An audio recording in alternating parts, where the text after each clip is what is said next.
జిల్లా బిక్కనూరు మండలం లక్ష్మీదేవునిపల్లి గ్రామంలో కీర్తిశేషులు కొత్త ఏలయ్య జ్ఞాపకార్థం నిర్మించిన ఆర్టీసీ బస్టాండ్ను ఎమ్మెల్సీ ప్రజాకవి గోరెటి వెంకన్న ప్రారంభించారు. అనంతరం రెడ్డి ఫంక్షన్ సభలో గోరెటి వెంకన్న మాట్లాడుతూ లక్ష్మీదేవునిపల్లి గ్రామానికి చేరుకోవడం పల్లెల ప్రకృతి పచ్చిదనం మంచి మనసు ఐక్యత కలిగిన లక్ష్మీదేవునిపల్లి గ్రామ ప్రజలను కలుసుకోవడం ఆనందంగా ఉందన్నారు. గ్రామాల్లో ఎటు చూసినా హద్దురాలు వెంచర్లతో నిండిపోయిన పల్లె గ్రామాల్లో ఇంకా వ్యవసాయం చేసుకుంటూ రాజకీయాలకు అతీతంగా కులాలకు అతీతంగా అందరూ కలిసికట్టుగా ఉండి ప్రశాంతంగా ఉన్న ఈ గ్రామ ప్రజలకు అభినందనలు తెలియజేశారు.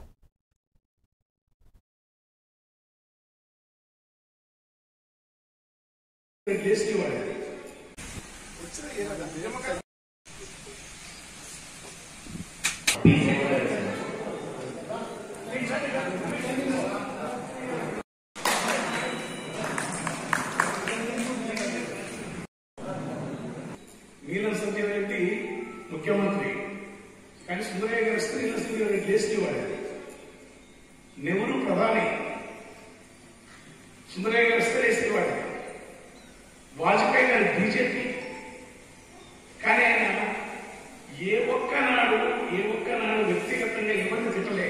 ఆయన ఒక మాట అన్నాడు, నీవు ఏ రాజకీయ పార్టీనా నమ్ముకో, ఎందులోనూ పనిచేయి, కానీ నీ అంతర్గత వివేకం వదులుకోవద్దని చెప్పాడు వాజ్పేయి. అంతర్గత వివేకం వదులుకోవద్దు. అందుకని ఒక్క సీట్ కోసంగా పార్టీలు ఉంటాయి, ఉన్నది పని కాదు. మనుషులు గ్రామాలలో పనిచేసే పద్ధతుల్లో ఇలాంటి ఉండాలని సుందరయ్య గారు చెప్పిన గ్రామాల్లో నెల్లూరు లాంటి ప్రాంతానికి హైదరాబాద్ లో ప్రగతి నగర్ అని మీరు ఎప్పుడు కూర్చోండి. ప్రగతి నగర్ సిటీలో దారుణంగా ఉంటుంది. అంతటా ప్రగతి నగర్లో మీరు ఎక్కడైనా చెత్త కానీ ఏదైనా కేసులు కానీ ఏమైనా గడవలు కానీ ఏమైనా ఉంటే తెచ్చుకోండి. నగరంలోనే విస్తృతపడతాయి.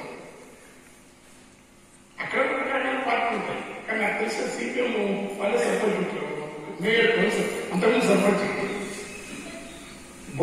కర్నూలు దగ్గర బొల్లవరం అనే ఊరు ఉంది.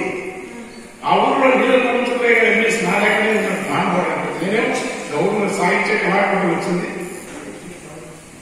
ఆ ఊళ్ళో కూడా రైతులందరూ కలిసి ఇప్పటికీ పెద్ద స్కూల్ వెళ్ళి ఎన్నికలపై రాజకీయాలు